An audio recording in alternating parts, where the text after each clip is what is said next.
There's a moment in every country's rise when it stops asking for permission and starts setting the pace. For India, that moment came when it refused to sign a deal that everyone else had already accepted. On the surface, it looked like India was distancing itself, maybe even isolating its position. But that's the surface. The deeper truth is something else entirely. India wasn't stepping back, it was stepping up. Let me explain what I mean. In international relations, most decisions are shaped by precedent, what others have done before, what the major players are doing now, and what seems safest in the moment. It's a system that rewards predictability, not originality. But leadership isn't about following patterns. Leadership is about recognizing when the old patterns no longer serve and having the courage to disrupt them. That's exactly what India did. While other nations aligned themselves with the deal, some out of economic necessity, others out of political habit, India saw a larger opportunity. An opportunity not just to protect its own interests, but to signal a shift in how power, influence, and cooperation should actually work in today's world. Because here's the uncomfortable truth. For too long, global decisions have been shaped by a few and absorbed by the many. And in that process, voices from the global south, voices like India's, were often reduced to afterthoughts. But the world has changed. Demographics have shifted, economies have evolved, ideas are flowing faster than ever before, and yet the power structures that govern global decision-making still reflect an outdated world order. India's refusal was a quiet, disciplined rebellion against that inertia. It wasn't loud, it wasn't emotional, it didn't come with threats or ultimatums. It came with clarity. By not signing, India sent a message. We are not here to be included, we are here to lead. This is psychological evolution. When a nation sees itself not just as a participant, but as an architect of the future, its decisions become different. It doesn't wait to be invited to the table. It starts redesigning the table. That's what India is doing now. And make no mistake, others are watching. Countries across Asia, Africa, and Latin America saw that refusal and didn't interpret it as arrogance. They saw it as permission. Permission to think critically, to assess deals with sovereignty, to say no when no is the right answer. This is how new leadership works in the modern world. It's not always loud or headline grabbing. Social shareholder struggle. Better if we find a solution that still sustains the benefits of the time of the community, the time of power, when we refine and celebrate and support the efforts of the vast majority to assess deals with sovereignty to prosper. The message of the book comes through that we have to set prices high enough to support passionate communities. The time is right to set prices high enough to support passionate communities. The time is sometimes the most powerful moves are the ones that reshape expectations. India didn't just opt out of a deal, it reframed the conversation for a generation of nations looking for a model of strength rooted in self-respect. Philosophically, it goes even deeper. India's actions are rooted in something older than any global agreement. Its civilizational identity. A country that has survived conquests, colonization, partition, and reform doesn't make its decisions lightly. There's a certain calm strength in India's behavior, an understanding that true influence doesn't come from compliance, it comes from clarity of purpose. This is why India's global influence is rising, not just because of GDP numbers or military capabilities, but because its worldview is resonating. It's a model of leadership that says, engage deeply, but stay rooted. Cooperate, but don't surrender your compass. Be open, but never hollow. That kind of mindset is incredibly rare on the world stage right now, and incredibly necessary.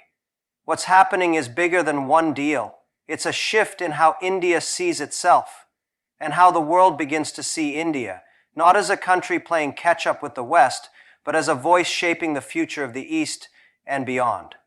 So when people say, why did India refuse to sign?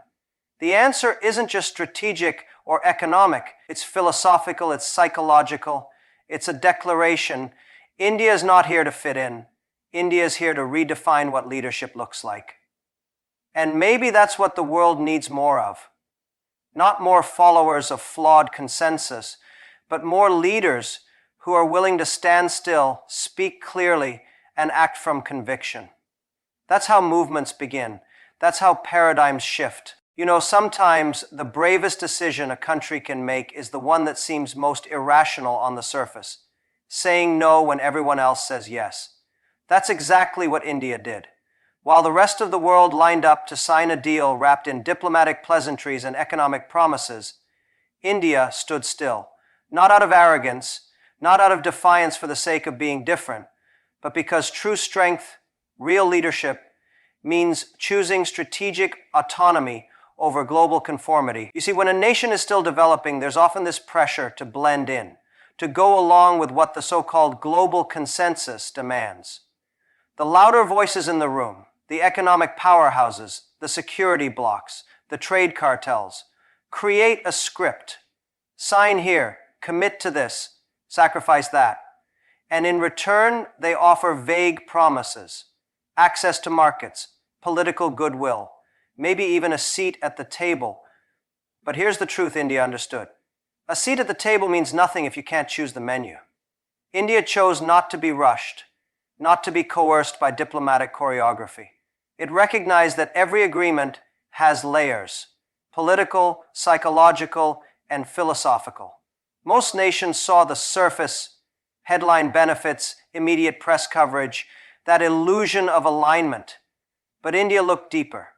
It asked the uncomfortable question, what's the long game here? Who really benefits and who ends up compromised 5, 10, 20 years down the line? Now this is where it gets interesting. Most of the countries that signed the deal did so not because it aligned perfectly with their interests, but because they feared isolation. India, on the other hand, refused to let fear dictate its future. That's the hallmark of strategic maturity, acting from clarity, not from anxiety. There's a psychological principle at play here too. In group dynamics, we call it social conformity bias. When enough people adopt a behavior or decision, the pressure to join them becomes immense. The cost of standing apart seems too high. But India didn't just resist that bias, it overrode it with calculated confidence. This wasn't emotional rebellion, it was intellectual clarity. India knew it had reached a point in its journey where saying no wouldn't isolate it, it would elevate it. And let's not underestimate the philosophical depth of that decision. India's foreign policy has always drawn strength from its civilizational wisdom, its ability to balance pragmatism with principle. This was not about resisting change. It was about preserving the ability to choose change on one's own terms. There's a difference between being part of the world and being pushed by the world. India wants to engage, but it will not be coerced into compromise. That's not nationalism, it's self-respect. What most people miss is this. India's refusal wasn't a retreat, it was a repositioning. It was a message to the world that it is no longer content to follow paths carved by others. It's ready to chart new directions, forge new models of cooperation, and challenge assumptions that no longer serve emerging powers. In refusing the deal, India asserted something rare in global politics today: the power to wait, to not jump at the first offer, to not panic in the face of temporary isolation. In a world addicted to speed, India chose patience. In a world obsessed with appearances, India chose substance. And that's what separates the transient from the timeless. Nations that act impulsively may shine briefly in the headlines, but nations that act deliberately, rooted in principle, guided by strategy, build legacies that last. India understands this. That's why it was willing to walk alone for now, knowing it won't be alone for long, because soon others will start to see what India saw first. The truth is, sometimes leadership means not joining the crowd. It means asking better questions when others are rushing to answer the wrong ones. It means refusing to sign a deal not because you're afraid to engage, but because you're ready to lead. When everyone is rushing to sign something, the smart thing to do is slow down and read the fine print. India did exactly that. While most countries were swept up in the momentum of global diplomacy, treating the deal like a passport to prestige, India paused. It studied. It asked the uncomfortable questions. And what it found beneath the polished language and ceremonial smiles was a truth few wanted to admit. The deal was designed to favor the powerful. This is not paranoia, it's pattern recognition. You see, global agreements, especially the kind that emerge quickly and gather global consensus, often come with equal architecture. On the surface, they look equal. Every nation signs the same document, nods to the same values, agrees to the same commitments, but equality on paper means nothing if the real-world consequences are unequal. India understood that. It wasn't just looking at what the deal promised. It was calculating who pays the cost and who walks away with the prize. And when you examine this particular deal through that lens, the imbalance became undeniable. The mechanisms of enforcement were weighted in favor of a handful of wealthy nations. The rewards were front-loaded for them. The risks, economic limitations, strategic restraints, policy obligations were disproportionately placed on the shoulders of emerging powers like India. Now ask yourself, would you sign a contract where you take the risk and someone else takes the upside? That's not partnership, that's management. The psychology behind this situation is worth unpacking. There's a cognitive bias called loss aversion. People and countries are often more afraid of losing something than they are motivated by potential gains. That fear drives them to accept unfavorable terms just to avoid being left out. That's why most countries rushed in.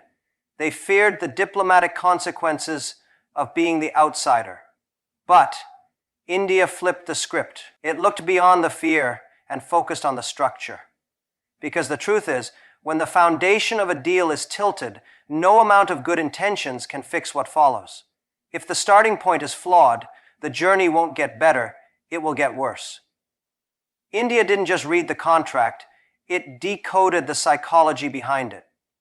And in doing so, it recognized the danger of accepting terms that looked cooperative but functioned coercively.